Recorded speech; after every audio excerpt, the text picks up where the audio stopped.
ফিলিস্তিনের অধিকৃত পশ্চিম তীরকে আনুষ্ঠানিকভাবে নিজেদের ভূখণ্ডে অন্তর্ভুক্ত করার একটি বিতর্কিত বিল ইসরায়েলের পার্লামেন্ট নেসেটে প্রথম ধাপে অনুমোদিত হয়েছে। এই পদক্ষেপ কার্যত ফিলিস্তিনি ভূখণ্ড সংযুক্তির সমতুল্য, যা আন্তর্জাতিক আইনের সুস্পষ্ট লঙ্ঘন হিসেবে বিবেচিত হবে। মঙ্গলবার 120 সদস্যের কনেসেটে অনুষ্ঠিত ভোটে 25 জন পক্ষে এবং 24 জন বিপক্ষে ভোট দেন।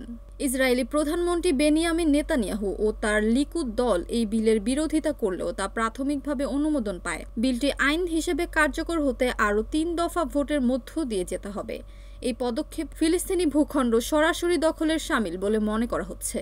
নেসেটের এক বিবৃতিতে বলা হয়েছে, জুডিয়া ও সামারিয়া এর অঞ্চলগুলোতে ইসরায়েল রাষ্ট্রের সার্বভৌমত্ব প্রয়োগ করার জন্য বিলটি প্রাথমিক অনুমোদন পেয়েছে এবং এখন এটি আরও পর্যালোচনার জন্য পররাষ্ট্র ও প্রতিরক্ষা কমিটিতে পাঠানো হবে। এই ভোট এমন এক সময়ে অনুষ্ঠিত হলো যখন মার্কিন ভাইস প্রেসিডেন্ট জেডি ভ্যান্স গাজার যুদ্ধবিরতি চুক্তিকে শক্তিশালী করতে ইসরায়েল সফরে রয়েছেন। এর মাত্র 1 মাস আগেই মার্কিন প্রেসিডেন্ট ডোনাল্ড ট্রাম্প স্পষ্ট জানিয়েছেন যে তিনি ইসরায়েলকে পশ্চিম তীর সংযুক্ত করার অনুমতি দেবেন না।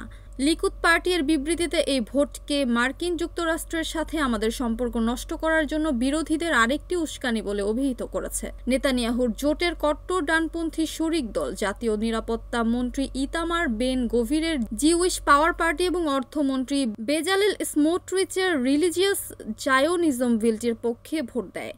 লিকুদের বেশিরভাগ আইন প্রণেতা অনুপস্থিত বা ভোটদানে বিরত থাকলেও দলীয় প্রধানের নির্দেশ অমান্য করে লিকুদ সদস্য ইউলি অ্যাডেলস্টাইন বিলটির পক্ষে নির্ণায়ক ভোটটি দেন। ভোটের পরপরই ফিলিস্তিনি পররাষ্ট্র মন্ত্রণালয় হামাস, কাতার, সৌদি আরব এবং জর্ডান এর তীব্র নিন্দা জানিয়েছে।